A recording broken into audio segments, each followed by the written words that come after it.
La gran mayoría de los abogados en Colombia no redactan bien un derecho de petición. Incluso abogados con doctorado, abogados con maestrías, abogados con 30 años de experiencia en el litigio no redactan bien un derecho de petición. ¿Por qué? Porque es que el derecho de petición es lo más sencillo del mundo. Y si algo no sabemos los abogados es ser sencillos. Los abogados no sabemos ser sencillos. Los abogados no sabemos hacerla fácil. Los abogados no sabemos hacerla simple. Todos los abogados complicamos la cosa.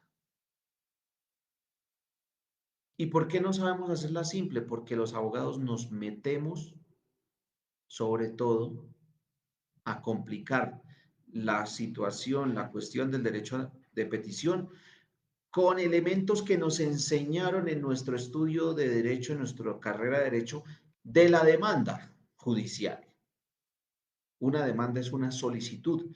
Demandar es pedir, solicitar. En francés, el verbo solicitar se dice demandé.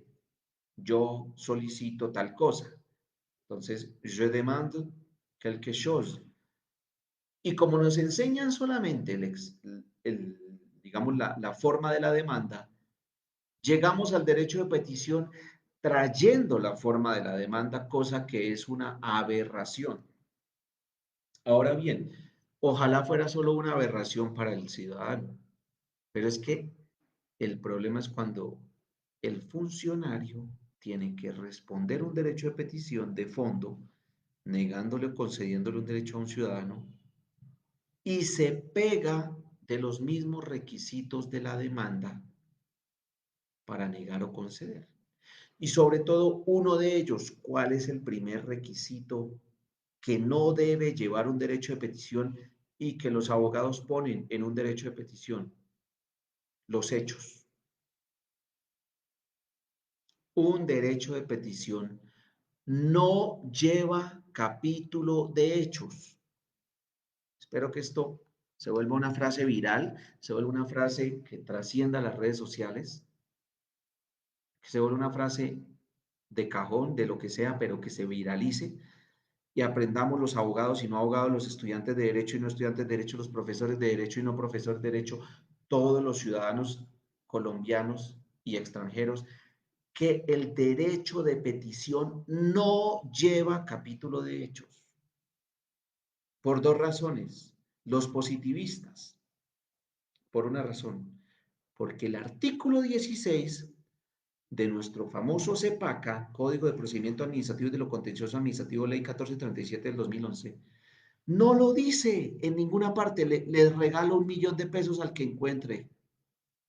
¿Dónde está? Y dos, por una simple y sencilla razón, porque es que el derecho de petición es la forma más básica, más informal, más esencial de interactuar entre el ciudadano de a pie y la organización política por excelencia que lo gobierna, llamada Estado, República de Colombia en nuestro caso. Entonces es la cosa más básica. Ustedes dirán, ¿y es que hacer unos hechos es difícil? Pues obvio, lo más difícil en esta vida es hacer unos hechos.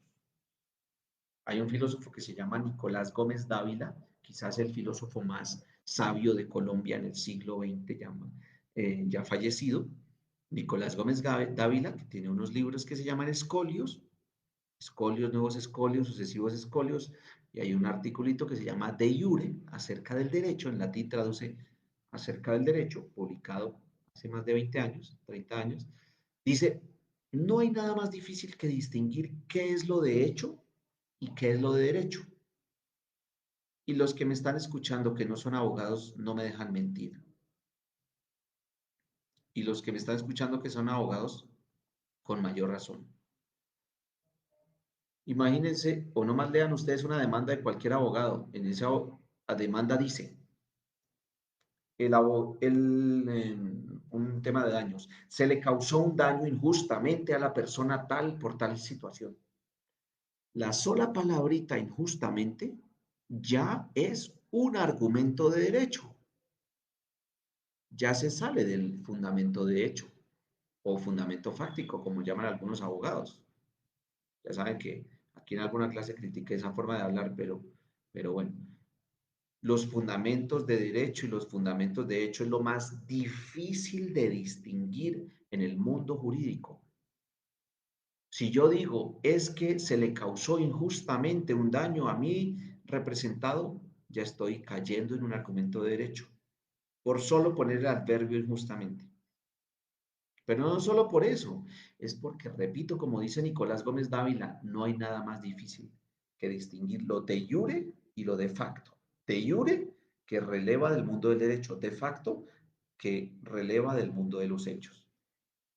Entonces, imagínense a un campesino, a un vendedor ambulante, a un reciclador, ponerlo en esa engorrosa tarea de distinguir qué es de hecho y qué es de derecho. Eso es imposible, porque si el abogado no lo sabe, ustedes saben que en algunas contestaciones de la demanda, el abogado también de la contraparte dice, eso no es un hecho, eso es un argumento de derecho. Ah, me las doy. Pues claro, es cierto, porque está diciendo cosas netamente de fundamentos jurídicos. El problema es saber dónde termina lo de hecho y dónde empieza lo de derecho. Eso es muy difícil. Por eso el legislador es sabio, el CEPACA es sabio en la primera parte, en la segunda parte no. La segunda parte es bruto. En la primera parte, los redactores de la ley 1437 estaban despiertos. En la segunda parte, se durmieron. Hicieron el peor de los códigos. Ya el del 84 era horrible, el del 2011 es, después del artículo 103, es horrible. Pero al menos hasta el 102 llegaron medio despiertos, incluso ya al final se van durmiendo. Temas de cobro coactivo, revocatoria directa se iban durmiendo. Pero en un tema que no se iban durmiendo es en el artículo 16, 16, ratificado por la misma ley que la famosa 1755, que dicho sea de paso, no existe per se la 1755, los abogados que la citan son abogados que no saben. La 1755 no existe, la 1755 existe incorporada en el CEPACA. Lo que existe es el CEPACA modificado por la 1755. Esos abogados, la prensa, los profesores, los tratadistas que citan las leyes que modifican códigos como si fueran leyes autónomas. No, la 1755 se incorpora al código porque lo modifica. No existe autónomamente. Entonces los abogados que citan la ley 1755 como si fuera una ley autónoma no existe. Repito, ¿listo? Pero bueno, eso es discusión de otro escenario. En todo caso, el artículo 16 del CEPACA dice claramente, numeral segundo, tercero, perdón, el objeto de la petición es el primer elemento esencial del derecho de petición. ¿Qué significa el objeto? El objeto es qué está pidiendo, señor ciudadano. ¿Qué quiere pedir? Y unos me decían, pero usted dedicó la última clase a hablar de lo más chimbo. ¿Quién no sabe redactar un derecho de petición en este país? Y yo les digo, el 90% y hasta más de los derechos de petición en Colombia están mal redactados y por eso los funcionarios nos salen con respuestas chimbas. Valga la expresión. ¿Por qué? Porque no sabemos redactar un derecho de petición. ¿O es que ustedes en clase de Derecho Constitucional, el profesor llegó el día de la clase del derecho de petición, artículo 23 de la Constitución, llegó y dijo, el derecho de petición se redacta así? No, ese tipo hiper mega sabio, petulante, arrogante. Digo, el derecho de petición está en el artículo 23 y tiene esta historia, de pronto estos elementos y listo. Pero ¿cuándo escribió en el tablero cuáles son los elementos y cómo se hace un derecho de petición? Nunca. Mucho menos el profesor de procesal administrativo ni administrativo colombiano. Cuando usted llegó a consultorio jurídico para los estudiantes de derecho y los abogados, le dijeron redacte un derecho de petición. Lo primero que usted hizo fue correr a buscar un minutero, un libro de minutas, o en Internet como un modelo, una minuta, un formato de cómo se hace un derecho de petición. Y todos los formatos, dicho sea de paso, y díganle a los amigos de Legis y los de Vilex, están mal hechos. Esos formatos, y no solo de derecho de petición, yo me puedo sentar con ellos horas y horas a mostrarles cómo los formatos que ellos le venden a las universidades, carísimo, porque esas plataformas son súper caras. Yo por eso le digo a la gente, utilícelas, porque es que esta plata que pagamos por esa vaina es costosa. Los que están en universidades utilicen las plataformas antiguamente Multilegis, o se llama Legis Experta, Vilex, que esa vaina es re caro, pero peor aún, muchas cosas, gracias a Dios, no todas, están mal hechas. Minutas de demanda, minutas de derechos de petición, están mal hechos. Porque no llevan capítulo de hechos. ¿Y saben qué es lo peor? Por eso este tema se llama cómo leer y redactar un derecho de petición. Cuando el funcionario lee un derecho de petición, si no encuentra capítulo de hechos, ¿saben qué hace? Devuelve para que complemente porque supuestamente está mal hecho. Eso es ilegal. Eso es absurdo, no solo ilegal, ilógico. Eso no va con el sentido común. Primero porque si volvemos al punto de vista positivista, jurídico estricto, no lo pide la norma. Pero segundo, porque es que el derecho de petición, repito, es lo más básico, es la forma que hace casi 200 años en Colombia tenemos para interactuar con la administración. Es como cuando usted en WhatsApp le escribe a su mamá y le dice, mijo, vaya traiga el pan. Mamá, si no me escribes con ortografía, con la mayúscula inicial, con esto y lo otro, no te voy a escuchar. No, es su mamá y usted lee el WhatsApp y observa el mensaje y le hace caso. Pues así mismo quiso la administración desde hace casi 200 años. Constitución de Cúcuta, Constitución del 30, Constituciones del 43, del 58, del 63, todas tienen el derecho de petición. Forma de actuar respetuosa, eso sí, con la administración. Ese tema del respeto merece un análisis. Pero bueno, en todo caso, forma de actuar respetuosa. Pero los funcionarios, ¿qué hacen? Dicen, derecho de petición, no le veo hechos. Entonces, acudo al Código de Procedimiento Administrativo, artículo 17, y me baso en una supuesta petición incompleta. Petición incompleta. Eso no es legal. La petición no es incompleta por no tener hechos. Eso puede dar lugar a acciones de tutela, puede dar lugar a otros elementos, incluso a quejas disciplinarias, por no atender no atender un derecho de petición. Porque el derecho de petición solo debe llevar taxativamente los requisitos del artículo 16 de la ley 1477-2011, el famoso CEPACA. Y son 6 no más, 6 que se pueden resumir en uno solo. ¿Cuál es el único requisito del derecho de petición? Abogados, escúchenme, y sobre todo funcionarios. El único requisito del derecho de petición es pedir. ¿Listo? Que no se nos olvide nunca, y esta frase también se viralice. Y eso lo quiso el legislador, lo que hicieron los redactores del CEPACA, que no son nada más nada menos que los consejeros de Estado, que algo saben de esta vaina y llevan más de 30 años pensando el derecho administrativo, y pagaron también a consejeros de Estado franceses para que vinieran y nos enseñaran un poquito de cómo hacer leyes, porque el CEPACA sobre todo tuvo mucha colaboración del Consejo de Estado francés en su redacción. Entonces, único requisito del derecho de petición, nunca se les olvide pedir. Ah, pero ¿cómo así? ¿Y qué pasa si no pongo el email? Pues amigo, si tú mandas el derecho de petición desde un email, se entiende que tienen que responder al mismo email que demanda que el que lo enviaste, o plataforma, o desde Instagram, Facebook, Twitter. Ya desde el año 2014 el Consejo de Estado dijo, toda entidad pública que tenga plataformas, redes, debe responder a los mensajes que le lleguen por sus redes, por Twitter, por Facebook. Si no quiere que le lleguen derechos de petición por las plataformas, por las redes sociales, Amigos, contraten un ingeniero, contraten un técnico del SENA en sistemas que les cierre el buzón de Facebook y de Twitter, porque eso es simple, eso lo hace hasta un estudiante de primaria.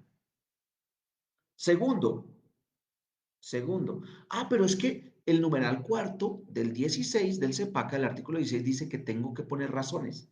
Amigo, pero tienes que leer el parágrafo segundo del mismo 16, que dice que en ningún caso puedo rechazar porque no tenga razones. O sea, el parágrafo segundo deroga tácitamente el artículo, el numeral cuarto. Pero también me pide que, es que tengo que poner una firma. Amigo, si lo mandas vía electrónica, el solo hecho de enviarlo ya es la firma. ¿Sí? Y si quieres ponerle un garabato en una fotico o si quieres ponerle tu nombre, eso ya es la firma también. Pero es que no dice a quién va dirigido. Amigo, si cayó en tu dirección, querido funcionario, amigo, si cayó en tu dirección de correo electrónico, ministerio, municipio, departamento, Colpensiones, UGPP, significa que va dirigido a ti. Entonces, punto. ¿Listo? Entonces, el derecho de petición, si ven cómo se reduce a un solo requisito. Por eso les digo, es que muchos me decían, bueno, es que usted va a hablar del derecho de petición y eso es la cosa más simple, ¿sí? Si fuera la cosa más simple, no estaríamos devolviendo derechos de petición todos los días con base en el artículo 17 que nos habla de las peticiones incompletas y le dan supuestamente un mes para que complete. Y eso es, y eso es ilegal. Además, ojo con esto que voy a decir. El artículo 17 dice máximo un mes, pero es que en Colombia no sabemos leer. Como le contaba por ahí una vez, no me acuerdo, lo leí hace poco, creo que lo leí en alguna clase. Sí, hay un podcast de Martín Bermúdez, en YouTube lo encuentran, en cualquier plataforma, Spotify, Deezer, de un podcast que se llama 13%, unos muchachos que hacen entrevistas a mucha gente. Martín Bermúdez es actualmente consejero de Estado, sección tercera, y a él le preguntan cómo fue su experiencia cuando fue a Francia. Y una profesora francesa le dijo lo siguiente a Martín Bermúdez. Dice, los colombianos son súper lindos, súper queridos, muy buena gentes, pero tienen un problema grave o dos gravísimos. No saben leer y no saben escribir. Y es que nosotros no sabemos leer. Cuando los códigos dicen hasta un mes, no significa un mes. Si me dicen concédale el término de hasta un mes, no significa que siempre tendré que concederle un mes. Eso es prudencial, eso es de utilizar la cabeza. Si yo observo que la persona vive aquí al lado, que es una persona profesional, etcétera, etcétera, etcétera, ¿para qué le voy a conceder un mes? Le puedo conceder 3 días para que llegue lo que le estoy pidiendo, para que me entregue lo que le estoy requiriendo. ¿Por qué le voy a dar un mes? Ahora, si es un campesino que vive en el Amazonas, lejísimos, a 10 horas de barco, de lancha, pues ahí sí yo utilizo el término máximo que es de un mes. Pero el CEPACA todos los días y constantemente está hablando de términos de hasta, a toda hora. El CEPACA es experto en eso, porque los que hicieron el derecho administrativo son franceses. Y los que nos vinieron a asesorar en la redacción de la ley 1437 en nuestros CEPACA son franceses. Ellos utilizan mucho eso, juegan con los términos, ponen un término máximo, pero no significa que sea ese. Por ejemplo, en temas probatorios dicen 30, máximo hasta 60. Y todos los días las entidades están fijando 30 o 60, como una camisa de fuerza. No, te están diciendo 30 o máximo 60, pero puedes fijar 18, 20, 15, 10, 5. Todo eso es motu propio, es decir, iniciativa propia de la entidad, prudencialmente analizando el caso concreto, mirando quién es la persona, dónde vive, qué medios tecnológicos tiene, todo eso. Es que yo le... Y ese, no se preocupen, que esa decisión no es susceptible de recursos, ni de nada. Entonces no se preocupen por eso. Listo. Para concluir, entonces les decía, ¿qué término tenemos para leer un derecho de petición? El término más importante es ese, como funcionarios. ¿Y saben qué término es? Con esto bajo de la nube a muchos funcionarios que creen que es que el derecho de petición se tiene que leer si son 30 días, un día antes. Si son 15 días, un día antes. El primer término que tiene un funcionario para leer un derecho de petición son 5 días máximo hábiles. ¿Por qué?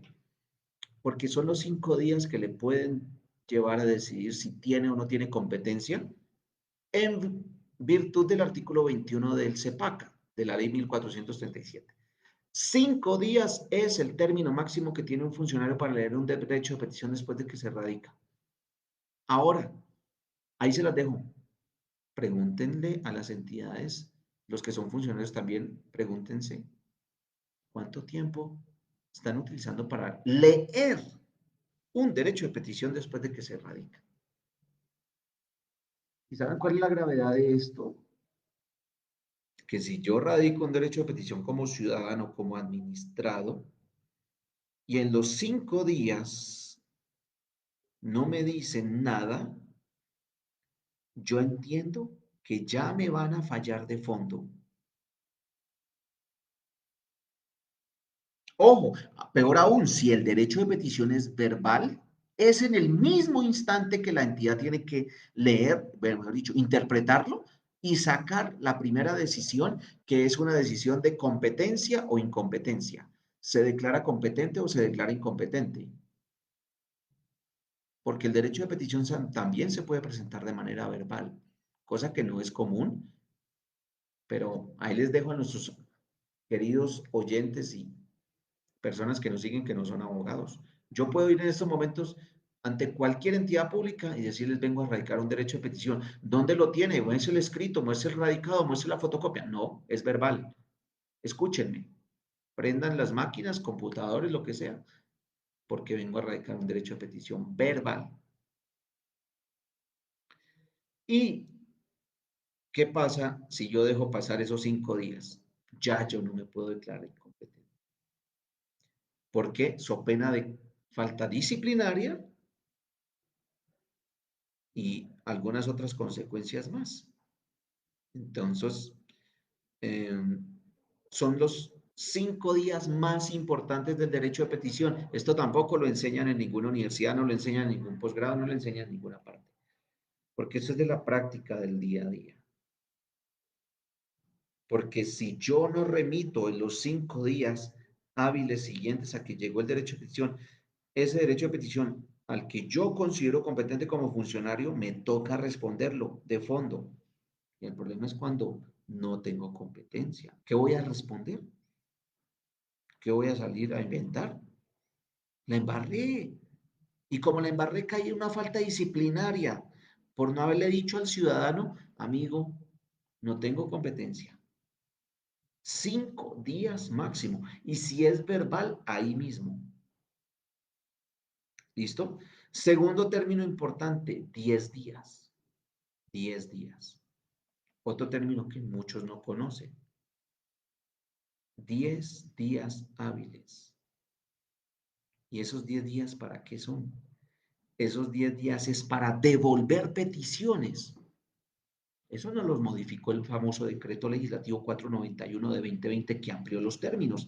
Artículo cuarto, que dijo que el de información pasaba de 10 a 20, el de derecho de petición general de 15 a 30 y el de consultas y conceptos de 30 a 35. Estos términos no los han ampliado, siguen igualitos.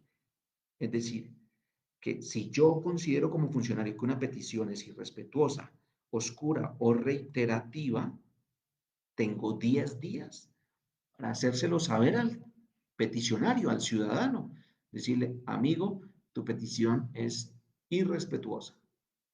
Por ejemplo, o es oscura o es reiterativa. Solo hay 3 causales. ¿Listo? Y concluyo por temas de tiempo. O en los mismos 10 días. Si yo no le digo al funcionario, al ciudadano, perdón, en los 10 días, que la petición es incompleta, no puedo después salirle a los 30 días o a los 20 o a los 35 que no le respondo de fondo porque su petición era incompleta. ¿Sí ven? Ese es el temita. Entonces, el derecho de petición tiene muchas